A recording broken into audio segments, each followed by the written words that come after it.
cette nouvelle session sur le recrutement. Je vais laisser la main à Julien Dera de la société Ambassadis. Bonne session. Bonjour à toutes et bonjour à tous. Je me présente, je suis Julien Dera, je suis le directeur d'une agence de recrutement de personnel pour l'hôtellerie-restauration. Et aujourd'hui, j'ai voulu animer un atelier sur le recrutement, nouvelle approche, nouvelle génération, avec des professionnels autour de moi. Donc Régis Marcon, je vous laisse vous présenter. Bonjour tout le monde. Sébastien Ripari, Florence Kahn et Kevin Chambenois.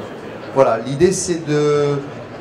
sur cet atelier, je voudrais parler effectivement des nouvelles philosophies du processus de recrutement avec des professionnels pour me donner leur point de vue sur comment recruter aujourd'hui et comment bien recruter avec notamment les nouvelles générations et les attentes et les besoins de chacun. Donc Sébastien, que penses-tu aujourd'hui du recrutement? Est-ce que tu vois, comme tout le monde, des problèmes ou des difficultés par rapport à ça? Alors bonjour à tous, je m'appelle Sébastien Ripari, je suis le fondateur du bureau d'études gastronomiques qui est à Paris. La problématique du recrutement, elle est plus qu'importante pour toutes et tous, car aujourd'hui on manque de main-d'œuvre qualifiée, compétente, dans n'importe quel domaine de l'hôtellerie-restauration. On va pas l'inventer, on va pas le nier. Et on a tous une véritable nouvelle philosophie à réfléchir ensemble pour savoir comment approcher une jeunesse différente qui respecte des codes différents de ceux qu'on nous a appris. Il n'y a pas longtemps, j'ai ouvert un restaurant, j'ai demandé un poste de chef très bien payé, bonnes conditions, 70 retours de CV. On en a sélectionné 30. Sur les 30, on en a eu 2 qui ont répondu présents. Et au jour de l'engagement, un seul est venu. Et donc, on s'est posé la question à savoir qu'est-ce que nous avions mal fait. Parce que la première question qu'il faut se poser, c'est qu'est-ce qu'on avait mal fait. Et finalement, rien de particulier. On était dans les clous. Mais on avait face à nous des gens qui avaient 2 cas de figure. D'abord, qui faisaient une ligne pour leur chômage. Dans toute l'honnêteté qu'il faut le dire, lui était content, monsieur Pourcel, bonjour, lui était content de pouvoir dire j'ai postulé, mais je ne répondais pas. Et de l'autre côté, pour reprendre ce que disent certains chefs, est-ce qu'on n'est pas aujourd'hui également dans des métiers qui peuvent être mal considérés, mal payés, mal identifiés, sachant que les jeunes rêvent de partir à l'étranger parce qu'on leur propose des métiers en or, des 15 000 $ à Miami, au soleil, pour faire de la cuisine avec des jolies filles, une grosse voiture, un appartement de fonction, ce qu'évidemment on ne peut absolument pas proposer en France. Et encore une fois, est-ce que c'est vrai qu'il va y avoir cette belle vie à Miami? Donc je pense qu'on doit repenser la philosophie, expliquer aux jeunes que ça reste un métier de passion, la cuisine. Cuisinier, c'est d'abord donner de l'amour et c'est de prendre le temps de se former également. À 17 ans, on ne demande pas 5 000 € sans coupure en disant je sais faire la cuisine puisque je sais faire cuire un wagyu et j'y mets un peu de cacao à côté. Je pense que tout ça est compliqué et qu'on est obligé de se recentrer sur qu'est-ce qui ne va pas. Est-ce que c'est eux qui ne comprennent pas le métier? Est-ce que c'est nous qui ne pouvons pas leur donner ce qu'ils attendent? Et qu'est-ce qu'on va faire demain? Effectivement, on est exactement dans cette problématique. Florence Kahn, vous qui étiez associée au groupe Aleno, vous avez eu et rencontré ce type de problème. Vous m'avez expliqué que vous aviez trouvé des solutions et vous aviez mis en place des choses justement pour mieux recruter. Est-ce que vous pouvez nous expliquer un petit peu tout ça? D'abord, oui, bonjour à tous. Merci de faire cette table ronde parce que je pense que le recrutement est un sujet important. Nous, en permanence, quand on avait 22 restaurants ouverts, on avait 70 postes en permanence qui attendaient quelqu'un. Donc c'est pour vous donner un peu une notion de ce que ça représente. Ce qui m'importe par rapport à ce que vient de dire Sébastien, ce qu'il dit est une réalité et on ne va pas dire le contraire. En revanche, ce qui m'importe, c'est d'apporter un éclairage un peu plus global et de se dire que le problème du recrutement n'est pas juste un problème de personnes physiques, mais un problème d'entreprise.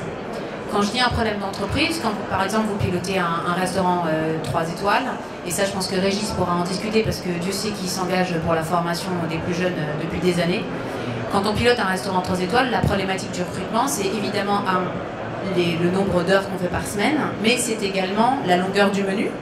Parce que, mine de rien, quand on fait un menu dégustation qui est très long, par définition, un client qui arrive à 21h, eh ben on sait qu'il ne se lèvera pas de table avant minuit. Mais c'est également les préparations qu'on autorise les chefs à utiliser ou pas, parce que quand on commence à 7h pour tourner les artichauts, ça veut dire qu'on ne les achète pas déjà tournés, donc ça aussi ça compte. Et pareil pour les sauces, et pareil pour les fonds de sauce et toutes ces problématiques-là. Mais c'est aussi de prendre en compte les technologies qui sont à disposition et les ergonomies qu'il y a dans les cuisines.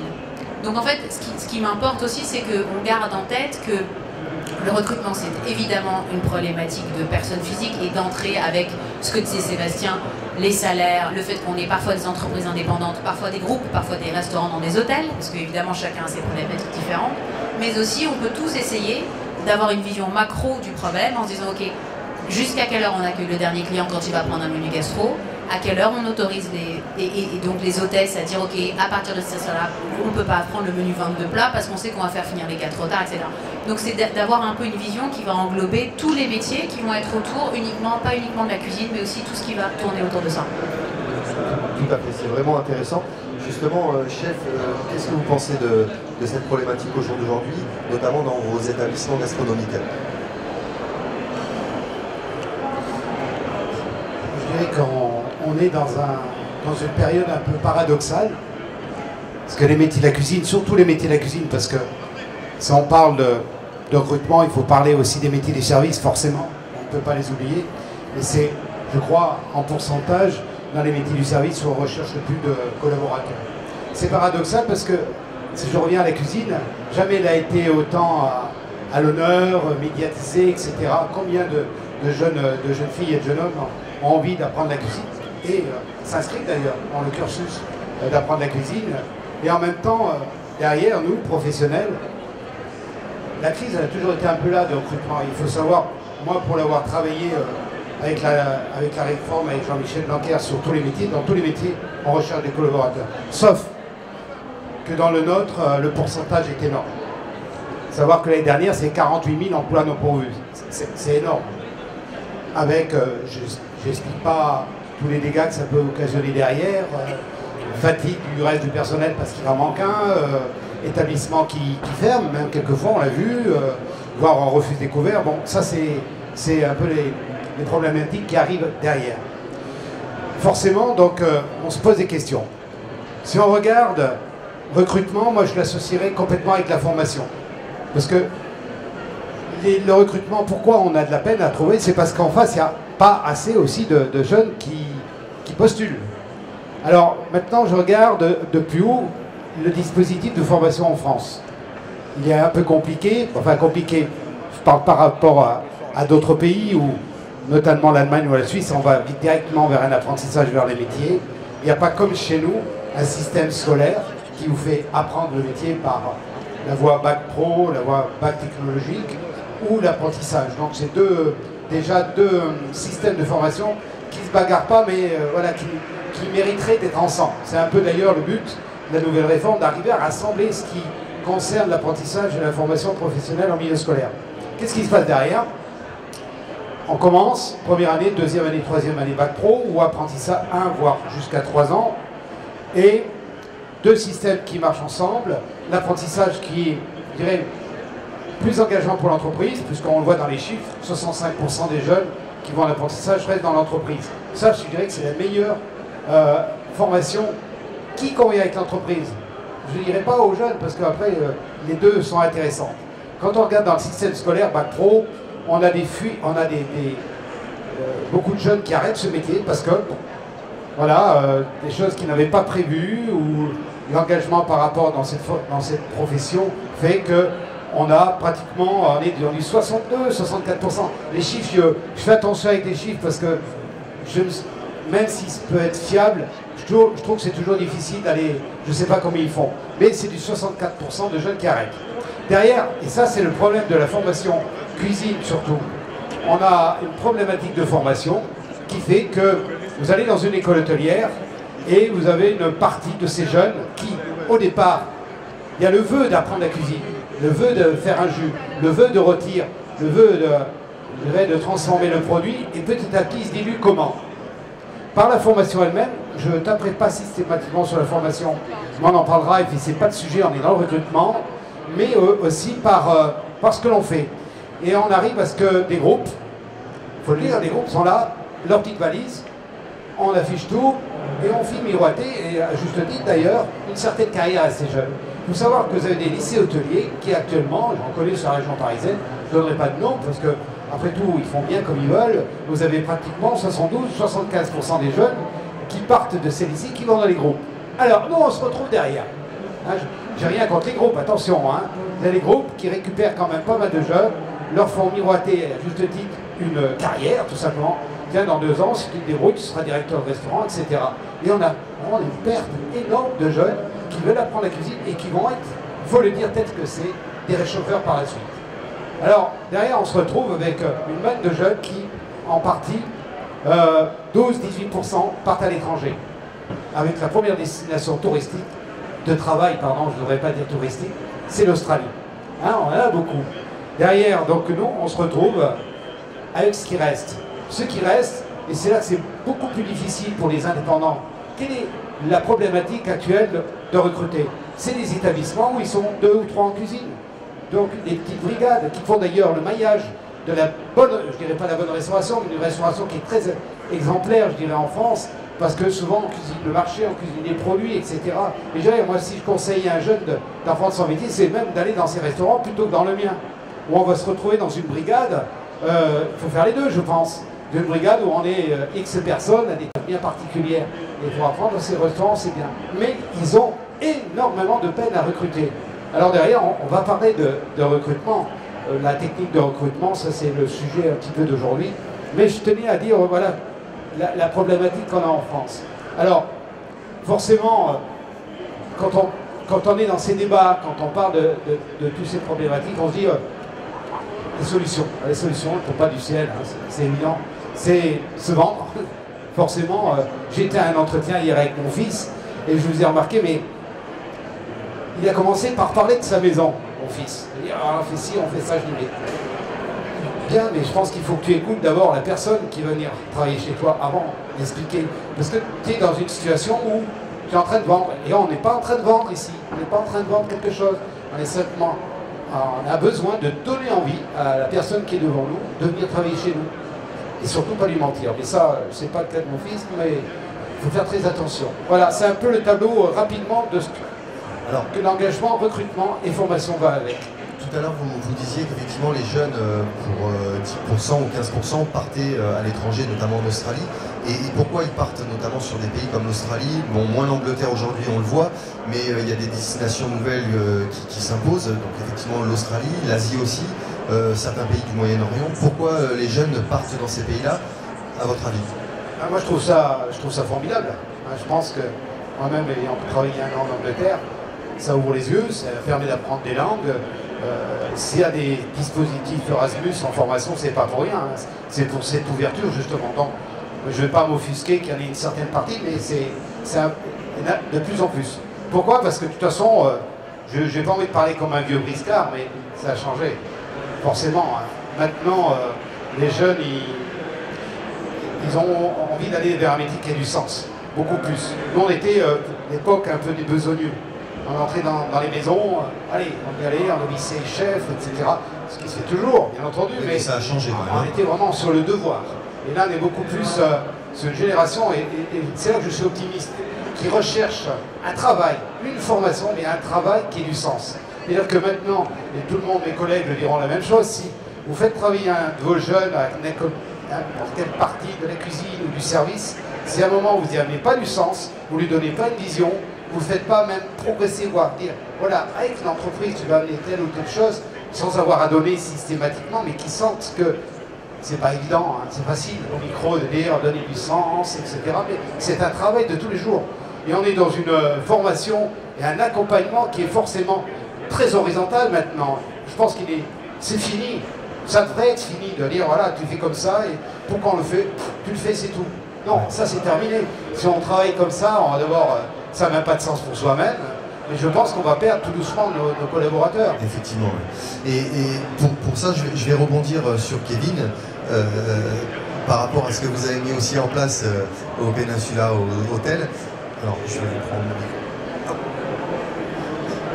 Tout à l'heure, Kevin, tu me disais que vous aviez une stratégie notamment avec les jeunes et aujourd'hui, toi, dans le cadre des formations que tu donnes dans les écoles ou autres, pour expliquer un petit peu cette façon de recruter et cette vision un petit peu que les jeunes peuvent avoir pour être mieux recrutés même eux-mêmes. Bien sûr, merci beaucoup.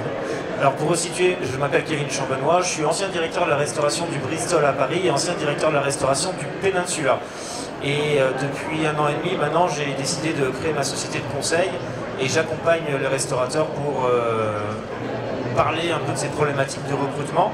Et notamment, je donne des cours. Alors, je donne des cours à des écoles comme La Source, qui est au premier rang, comme Ferrières, comme le Cordon Bleu. Donc, je suis en contact avec ces jeunes aujourd'hui qui, jusqu'à preuve du contraire, sont présents. Il y a des jeunes qui sont motivés, qui ont envie de travailler, qui ont envie de faire des carrières en hôtellerie-restauration, mais comme le disait très bien Régis Marcon, on a aujourd'hui une recherche de sens. Et dans les années, quand j'ai commencé l'hôtellerie, on était, donc c'est pas aussi, c'est plutôt récent par rapport à beaucoup, on était encore effectivement dans cette recherche de vouloir travailler, le travail, de pouvoir progresser par le travail. Quand je recrutais des personnes dans les palaces, les rôles sont inversés. Vous avez beaucoup plus d'offres d'emploi que de demandeurs d'emploi. Donc le rapport de force est inversé. Les hôtels ne recrutent plus les candidats, c'est les candidats qui recrutent les restaurants, les hôtels. Et pour recruter ces candidats, la seule manière de faire, c'est de communiquer. C'est de communiquer sur qui on est, sur quelles sont les valeurs. C'est de communiquer sur comment est-ce qu'on va faire en sorte de pouvoir développer les talents que vous allez pouvoir avoir demain. Et le recrutement, c'est difficile parce que déjà, la décision même de recruter, c'est coûteux pour un restaurateur. Je ne sais pas dans la salle qui fait du recrutement. Si vous pouvez juste lever la main pour qu'on se rende compte. C'est les personnes qui recrutent. Donc, cette notion de recrutement même, c'est un poids financier, surtout en France où un salaire représente une part importante de tout ce qui est profit et chiffre d'affaires à la fin de l'année. Donc, entre le moment où on va prendre cette décision et le moment où on va conclure un recrutement, il y a énormément de choses qui se passent. Et le meilleur moyen de ne pas avoir à se poser de questions sur le recrutement, c'est d'essayer de garder les équipes avec nous et également fonder une communauté. C'est ce qui se passait au Peninsula où on n'avait pas de problème de recrutement en cuisine parce que le chef Christophe Raoult avait construit pendant toute sa carrière une communauté de personnes qu'il suivait, qu'il était en mesure de savoir à quelles étapes professionnelles ils étaient, qu'il était capable de coacher, de mentorer pendant la carrière pour pouvoir ensuite faire appel à ses forces quand nécessaire. Donc c'est un système qui prend du temps, mais qui est très bénéfique sur le long terme. Alors sur les petites structures, faites-vous connaître. Qui êtes-vous? Qu'est-ce que vous voulez transmettre à vos équipes? Et surtout, comme le disait très bien d'un point de vue management, c'est comment est-ce que vous allez impliquer vos équipes dans la réussite du restaurant. Pour pas que vous soyez juste à donner une tâche ou une fonction à une personne, mais comment vous l'impliquez dans votre réussite. Je pense que c'est vraiment quelque chose de primordial aujourd'hui dans la gestion d'une entreprise en restauration. Alors, Florence, justement par rapport à ça, par rapport au groupe avec lequel vous travaillez, est-ce que vous aviez des façons de recruter sur un ensemble de professionnels vous alliez recruter dans des écoles ou dans des salons comment vous faisiez-vous pour recruter? Et pas que les jeunes, parce que ce qui est intéressant, c'est aussi d'avoir des postes de... Tu vois, ça m'intéresse vachement. Comment vous faisiez pour les personnes un peu plus âgées? Tu cherches un emploi? Absolument. J'ai un portable, allez-nous, je peux l'appeler, on verra. Alors, par rapport à ça, nous, on avait pour philosophie de se dire, donc on avait un département de ressources humaines, évidemment, qui était en charge de chasser tout. Alors chez nous, ça chassait tout, ça chassait de la communication, ça chassait de la salle, évidemment, de la pâtisserie, donc c'était tout, évidemment, de la cuisine. Nous, on avait une philosophie qui était de dire tout RH. Alors c'est particulier de dire tout RH. Ça veut dire quoi tout RH? Ça veut dire qu'en fait, c'est pas que le DRH qui est DRH. En fait, tous RH, ça veut dire que nous, au sein du groupe que je présidais à l'époque, on avait une philosophie avec des valeurs Et notre objectif, c'était de véhiculer ces valeurs par notre comportement propre. Donc nous, une des premières valeurs qu'on avait, c'était la gentillesse et la bienveillance. La gentillesse, ça fait partie des valeurs moi, qui me sont particulièrement importantes, parce que je trouve que c'est un comportement qu'on doit adopter tous les jours. Et donc tous ces RH, ça voulait dire qu'un chef de projet qui était en charge de l'Asie, il allait dans un restaurant et il voyait un serveur qui était un peu intéressant. Et donc direct, on chassait. En fait, on était tous des chasseurs. Et donc ça nous permettait de chasser un peu partout. Il y avait une pâtisserie qu'on trouvait bien. Bim, moi j'allais en cuisine, je demandais à parler au pâtissier. Bon là d'un coup, quand je le dis, on dirait qu'on était en fait des espions et qu'on allait partout. Mais malheureusement, et je pense que ce serait mentir que de dire le contraire, c'est la guerre. Donc effectivement, oui, on a des méthodes qui consistent à véhiculer de la bienveillance et tout. Mais quand on veut ouvrir des restaurants, il faut qu'on aille chasser les bons. Et en ça, et je rejoins vachement ce que dit Kevin là-dessus, en ça, ce qui fait notre force, c'est l'identité. En fait, pourquoi est-ce qu'on va venir chez nous? C'est ça la vraie question qu'il faut se poser en premier. Quelle est la valeur ajoutée qu'on va apporter aux jeunes qui vont venir bosser avec nous? Et alors, pardon, quelle solution si on n'est pas le groupe Yannick Aleno, on n'a même pas encore ouvert le restaurant pour communiquer dessus, on est juste en train de monter un projet et on aimerait avoir quelqu'un de référent pour ce projet. Parce que ça, c'est une problématique moi qui m'arrive constamment en me disant on verra dans un an et puis je veux un salaire de ministre dès le départ et puis vous êtes qui? Alors pas moi, mais en tout cas la personne qui ouvre. Comment on peut faire? Alors juste là-dessus je réponds parce que c'est intéressant ce que tu dis et c'est en ça où moi je te dis qu'au contraire c'est là où il faut être encore plus couillu et aller encore plus chasser partout. C'est-à-dire que oui, tu es nobody quand tu commences, mais justement, tu vas avoir l'objectif de véhiculer une cuisine qui va être la tienne. Alors, et quelque part, je vais vous dire, je trouve que les problèmes de recrutement, ce que je pense profondément, c'est que c'est, si je peux me permettre, c'est un peu bien fait. C'est-à-dire qu'on ne se serait pas pris tout ça dessus si, à un moment donné, on s'était posé les bonnes questions. Si on avait probablement réfléchi différemment les carrières, si on avait probablement traité différemment les gens dans les cuisines aussi. C'est une réalité du métier et en salle aussi. Et donc je pense qu'aujourd'hui, quand tu dis, voilà, moi j'ai un tout petit resto, je lance mon petit resto, j'ai besoin d'avoir des gars qui viennent bosser avec moi, moins jeunes, pour faire plaisir à Kevin et des jeunes. Mais la question c'est de te dire, c'est quoi ta valeur ajoutée? C'est quoi ta cuisine? Qu'est-ce que tu mets dans l'assiette? Et qu'est-ce que tu vas véhiculer comme valeur? Et donc là on retombe sur le sens. Et je pense que quand on se gratte, et qu'on va vraiment chercher au fond qui on est, tu trouves toujours des gens qui te ressemblent et qui vont venir marcher avec toi.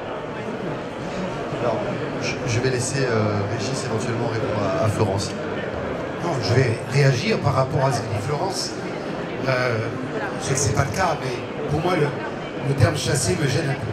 Je te le dis franchement, parce que je pense qu'on ne chasse pas des hommes. Mais ça, je le comprends, c'est dans votre langage. Et je pense qu'il y a des choses qui ont été rompues dans notre métier. Moi, je le vois, hein, personnellement aussi, dans le mien. Il y avait des codes qui tombent parce qu'on les a fait tomber. Ne serait-ce que quand quelqu'un vient te voir et dit voilà, je souhaite venir travailler dans votre restaurant, etc. Quelle était la démarche? Elle l'est toujours, hein, je ne veux pas dire que ça n'existe plus. La démarche est de dire bon, est-ce que tu en as parlé à ton patron déjà, à ton chef ou autre, est-ce que tu l'as mis au courant? Pour qu'il y ait cette relation qui s'inscrit. Pour moi, ça c'est extrêmement important. Il y a une jeune fille qui est là depuis 3 ans dans la maison et qui m'a avoué, m'a dit écoutez, voilà, on m'a demandé dans ce restaurant, tu allais manger avec mon ami, et en sortant de l'hôtel, m'a donné sa carte en me disant écoutez, vous voyez, la place est libre. Ça me gêne vraiment. Bon, elle est assez fidèle, mais elle aurait très bien pu, d'ailleurs je ne l'aurais pas reproché parce que chacun est à même de changer les noms, et je dirais heureusement. Je crois que c'est important aussi. Et ça peut faire partie de la charte, justement. D'avoir parce que ça se fait aussi au niveau de l'apprentissage. Vous avez un jeune apprenti qui part, soit vous le gardez, pour X raisons, soit vous dites, tiens, écoute, je te propose d'aller chez Pierre ou chez Paul, parce que, à mon avis, tu vas compléter un peu ce que tu as appris chez moi, ça va te lancer. On est là pour accompagner.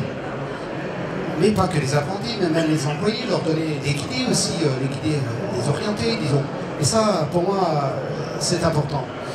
Et là où je te rejoins, Florence, forcément, je crois qu'on est tous convaincus, c'est les conditions de travail, le management. On a parlé un petit peu tout à l'heure, donner du sens.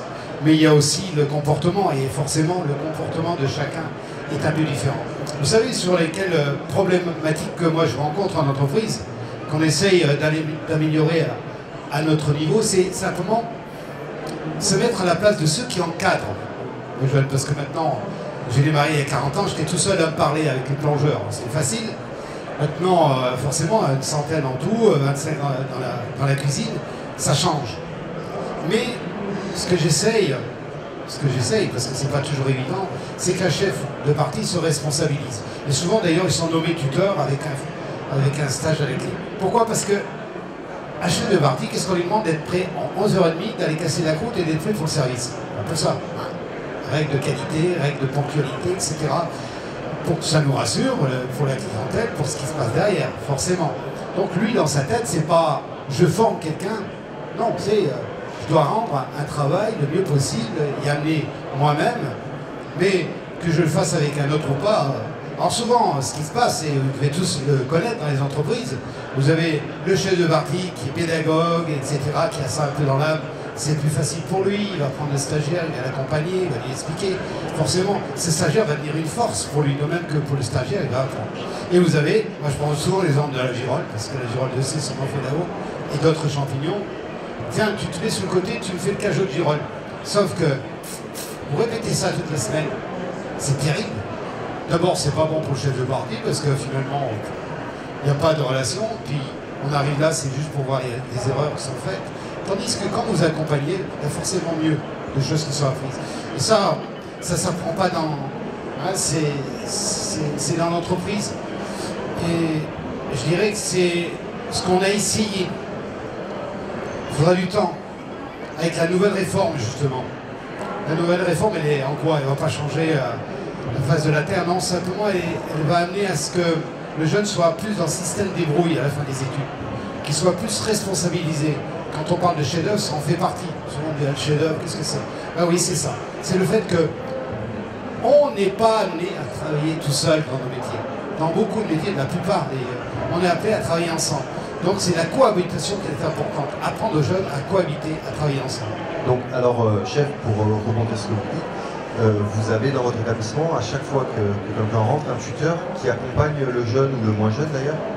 Vous avez quelqu'un qui le suit pendant quelques semaines ou quelques mois et qui, à un moment donné, le laisse prendre le poste tranquillement? Oui, brièvement, parce que c'est quelque chose que j'avais mis en place il y a déjà 10 ans avec le permis de former, qui a d'ailleurs pas eu son effet, on en parlera ce soir par rapport à la charte. C'est bien, on peut avoir des idées vertueuses, mais si elles sont plus ou moins appliquées, c'est plutôt dans l'autre sens que ça marche. Moi j'ai mis en entreprise parce que je trouvais que c'était un plus.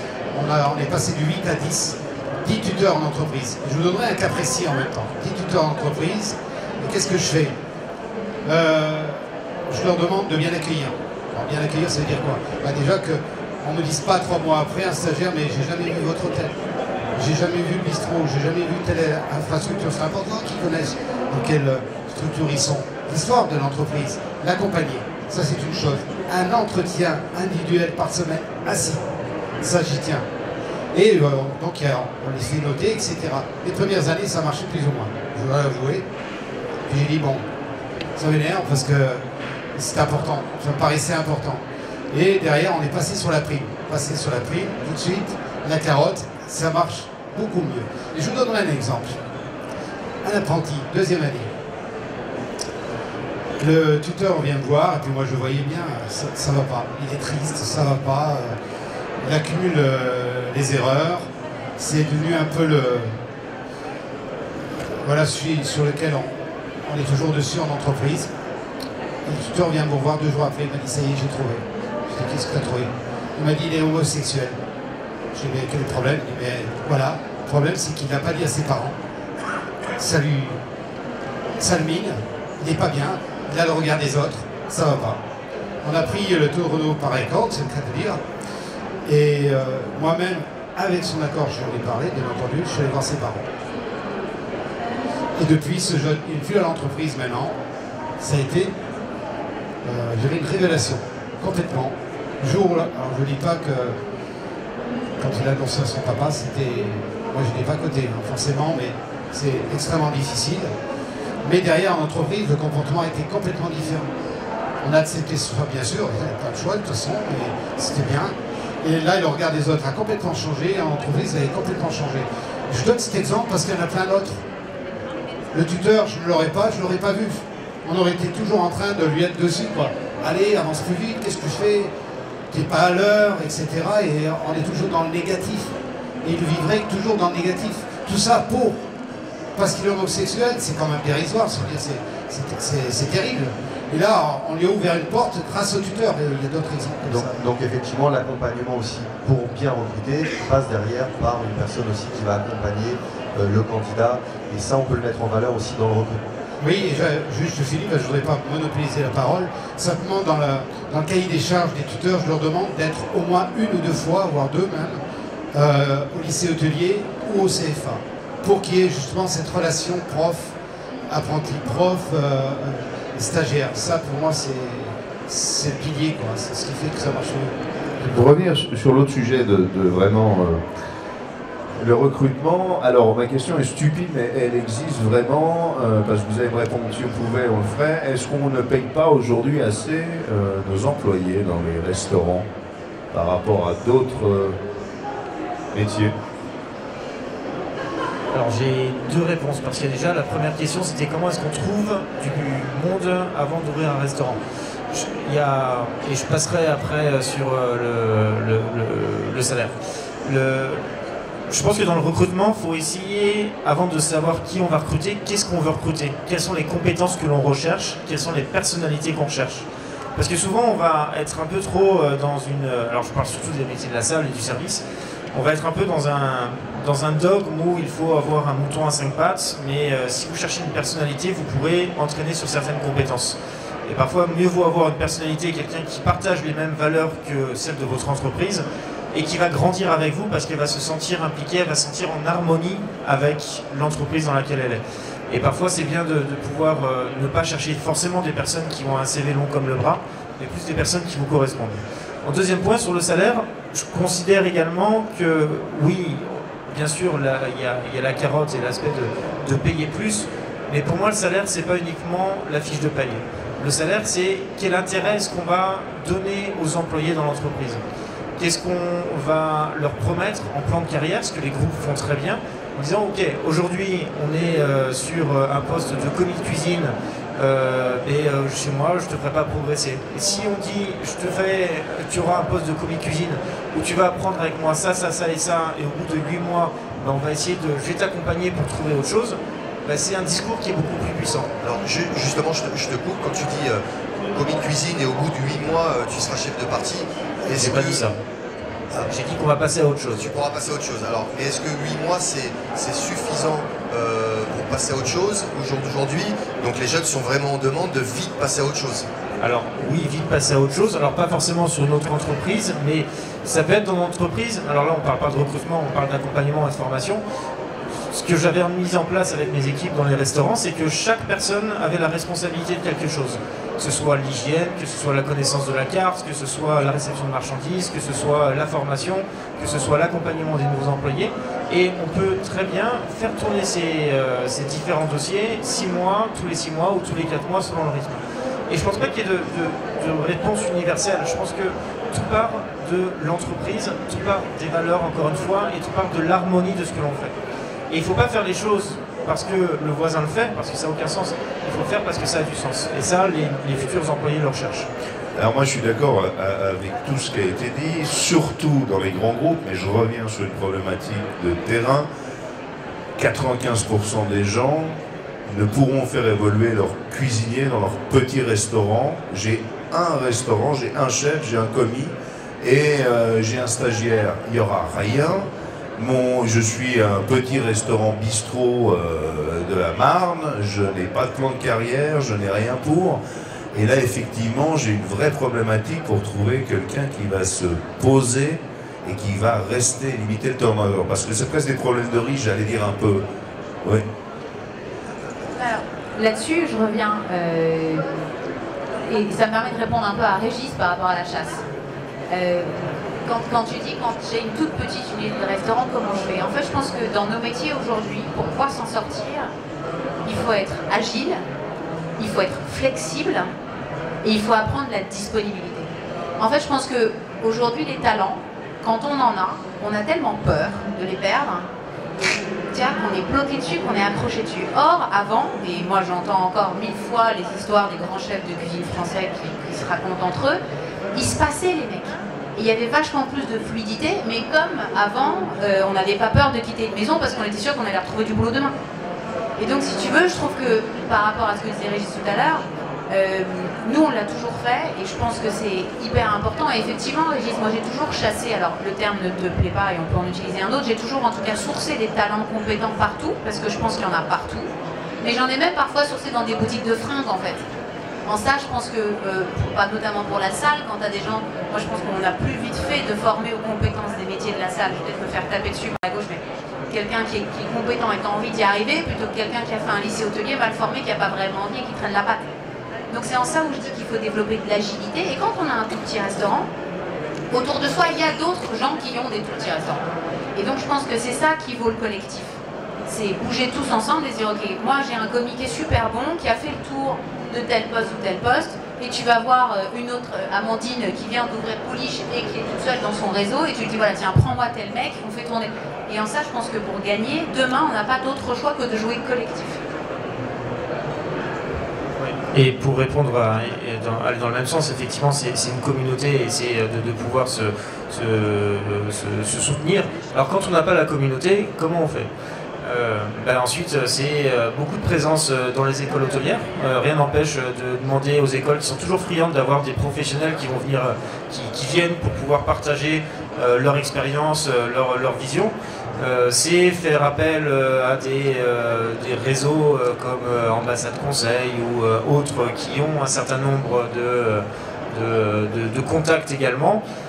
C'est de pouvoir être présent. Alors parfois, c'est les réseaux sociaux. C'est de savoir comment est-ce que vous allez toucher les personnes que vous aimeriez avoir avec vous. Et à la fin, c'est de savoir d'avoir de ne pas passer par des choses qui ne fonctionnent plus. Si on n'y arrive pas à trouver, c'est que ça ne fonctionne plus, donc il faut changer un petit peu de fusil d'épaule. Très bien. Merci de nous retrouver, de nous rejoindre. On est ici. Oui, bonjour à tous. On est sur le thème du recrutement. Voilà, des problématiques et des choses positives aussi qu'on rencontre. Est-ce que dans vos établissements, vous-même, vous rencontrez des soucis par rapport au recrutement et comment vous faites pour aujourd'hui pallier à ces problèmes? Je pense que le recrutement, oui, il est difficile pour tous, c'est dans l'air du temps, mais je pense qu'il faut tourner le problème différemment, en tout cas en ce qui me concerne, avec d'autres chefs et des équipes. On a beaucoup réfléchi et en fait le recrutement on le fait bien sûr par les échanges avec d'autres chefs, avec bien sûr le réseau, mais aussi par tout ce qui se fait en ce moment. Et je crois qu'une fois que la personne a franchi la porte ou la cuisine, il faut vraiment s'en occuper. C'est beaucoup de temps, mais je crois qu'il faut l'intégrer correctement. Il faut lui mettre comme un parrain dans la cuisine, qui s'occupe de lui ou d'elle, et ensuite qui bien sûr va la former ou va le former, et ensuite vraiment l'accompagner. Alors c'est pas d'en faire il faut pas c'est pas pour être toujours derrière eux, mais en même temps il faut leur dire ce qui va pas. Et je crois qu'on s'est rendu compte qu'au fil du temps, les gens restent et sont contents d'être là. Il faut les emmener au marché, il faut les intéresser aux cartes, aux produits, aux recettes. Oui, c'est tout un ensemble. Je crois que ça commence par là, c'est la base en fait. Et si tout le monde fait ça, je pense qu'on peut préserver les gens chez nous et ensuite justement les faire passer chez d'autres collègues pour après avoir toujours des personnes intéressées et passionnées dans la cuisine. Les faire évoluer en allant voir ailleurs. Donc en fait, on va être sur la fin, on parle de beaucoup de choses positives quand même. Pour vous, c'est le recrutement va devenir quand même positif ou on va rester sur des notes négatives comme depuis quelques années? Aujourd'hui, on arrive quand même à mettre des choses en place, l'accompagnement, le tuteur, les valeurs, puisqu'on revient sur les valeurs aussi, l'accompagnement, ce qui est aussi très très présent. Donc est-ce qu'on peut donner quand même des notes positives par rapport à tout ça? En tout cas, en ce qui me concerne, je sais qu'il faut pas non plus dire oui, je suis positif. C'est vrai que quand on parle à l'ensemble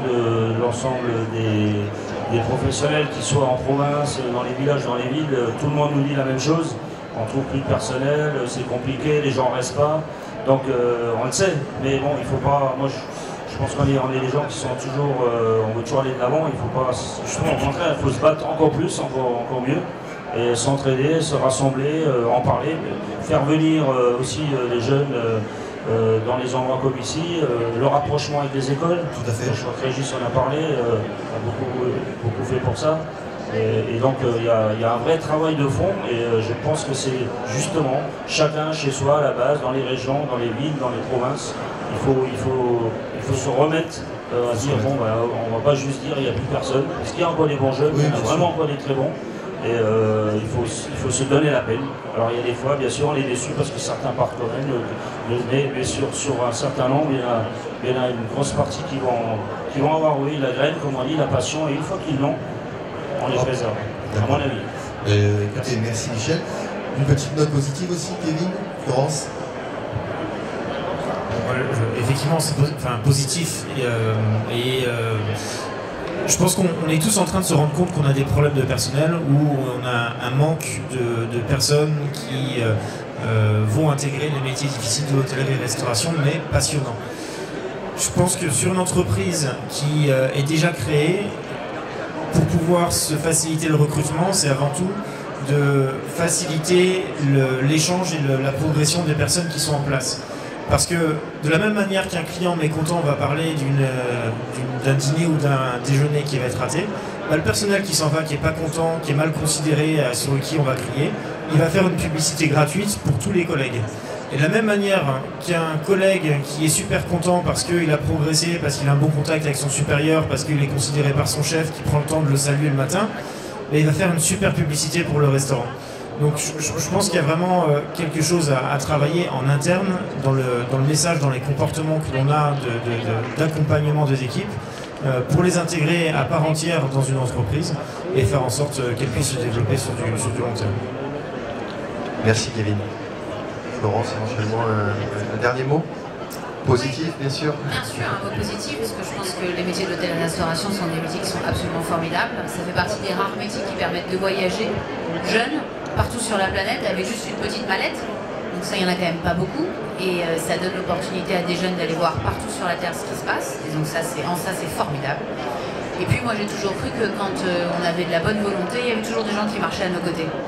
Et en tout cas, moi, depuis que je travaille, ça s'est toujours bien passé. Donc effectivement, oui, on galère, mais enfin bon, en même temps, il n'y a rien sans rien. Exactement. Sébastien, qu'est-ce que tu penses de tout ça? Moi, je suis né sur l'humour, je dirais, maintenant, ne frappez plus vos employés, il n'y en a plus beaucoup. C'est ça. Merci. Pardon. Est-ce que dans le public... Alors attendez, excusez-moi. Ah, moi, je vais donner ma note positive. Si tu me permets, tout le monde...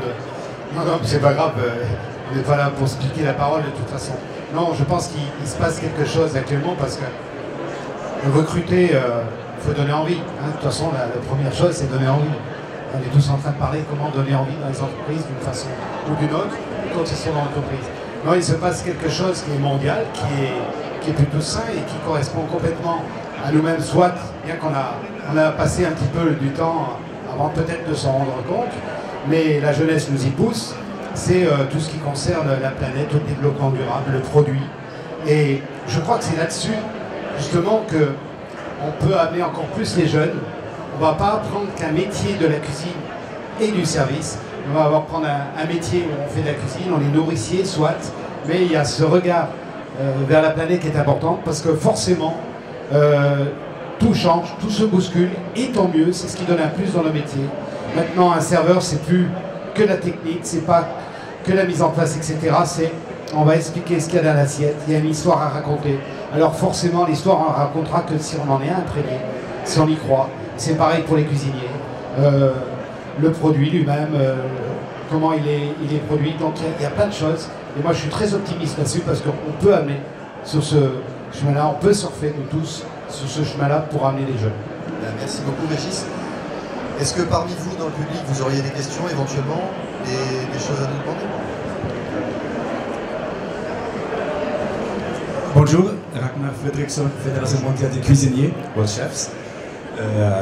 Donc c'était très intéressant. Moi je voulais juste évoquer, nous, chez World Chefs, on travaille au niveau mondial sur ces mêmes questions. Je peux vous dire que la problématique, elle est partout.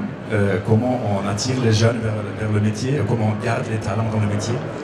Et nous avons quelques projets qu'on fait à l'étranger, que peut-être peut également être transposé ici en France.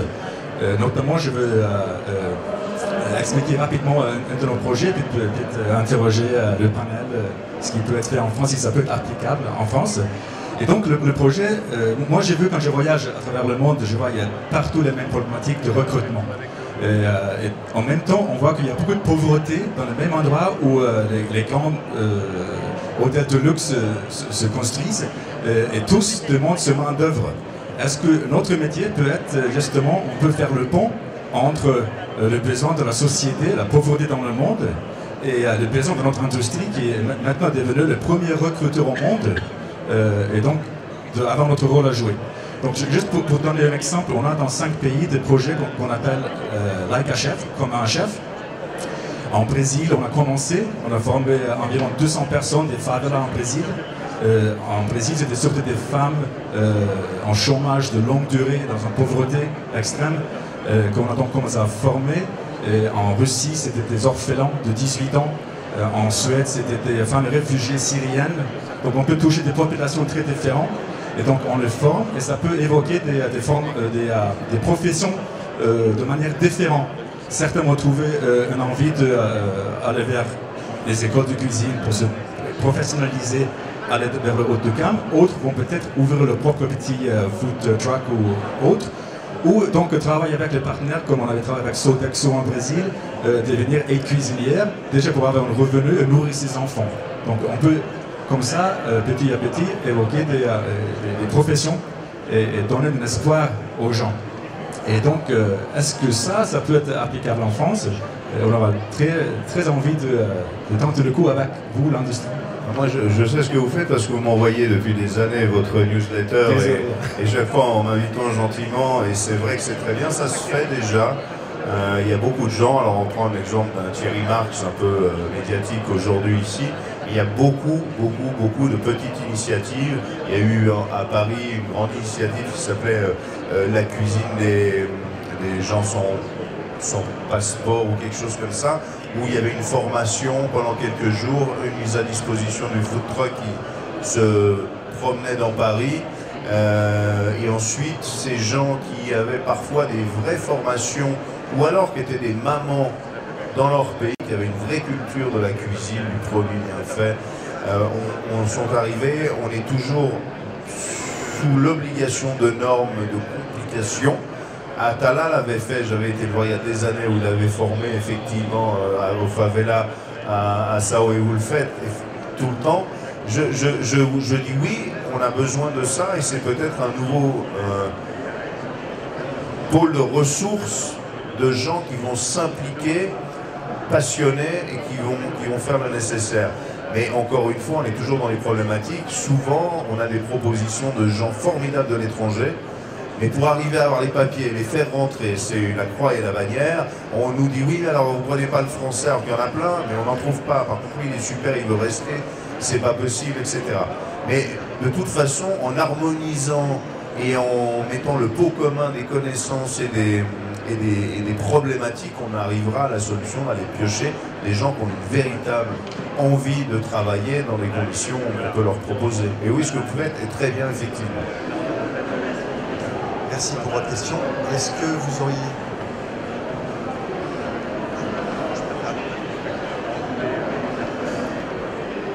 Donc, bonjour à tous. Voilà, je voulais conclure par rapport à la conférence. Moi, j'ai 22 ans. J'ai fait lycée hôtelier et j'ai un peu bourlingué en France. Bon, j'ai commencé commis, j'ai à peine évolué en 6-7 mois. Et justement, je suis parti 1 an en Nouvelle-Zélande. Et ben moi, je suis arrivé en Nouvelle-Zélande. Et ben le maître mot, c'est ce qu'ils appelaient le côté friendly. C'était la mentalité, les codes à casser. Et je pense que maintenant, les jeunes, ils sont plus attirés par ce côté-là, familial, qui retrouve certaines choses. Et maintenant, moi, je suis rentré en France il y a à peu près 6 mois. Et maintenant, j'ai un poste d'assistant maître d'hôtel juste parce que je suis parti en Nouvelle-Zélande. Et justement, je rebondis par rapport au groupe. Les groupes, maintenant, quand les jeunes y rentrent, je dis bon, ben, tu vas faire un peu du job chez nous. Mais nous, on a plein d'établissements en Asie, en Océanie, aux États-Unis, en Amérique du Sud, enfin bref, partout dans le monde. Et c'est ce qui attire. Et je pense qu'en France, maintenant, en fait, les jeunes, il y a mentalité à casser. Alors, je vais dire quelque chose d'idiot, mais la barbe, les tatouages, voilà. Et comme disait monsieur, justement, rien que dire bonjour le matin, bah, ça change tout. Il y a un côté hiérarchique qui est vachement présent en France et aux États-Unis, justement, en Nouvelle-Zélande. Et ben, ok, il y a un directeur, il y a un directeur de restauration, il y a un maître d'hôtel, et tout le monde sait, et tout le monde peut faire un peu le job de tout le monde. Et je pense que c'est ce qui manque, mais nous, futurs employeurs, eh ben, on sait comment ça va marcher. Mais maintenant, sur les codes d'aujourd'hui, alors les grands chefs français, bien sûr, maintenant, ils sont à la page, donc ils avancent, et justement, on est sur la bonne voie. Mais sur les anciennes écoles et les anciens directeurs, ben justement, ils n'ont pas ça, et c'est ce qui bloque un peu, je pense, le milieu de recrutement. Et attention aussi à la visibilité fausse de l'étranger, hein, parce que les États-Unis, on tape sur l'épaule en disant très bon ami. Au passage, tu prends tes affaires, t'es viré. Oui, bien sûr, voilà.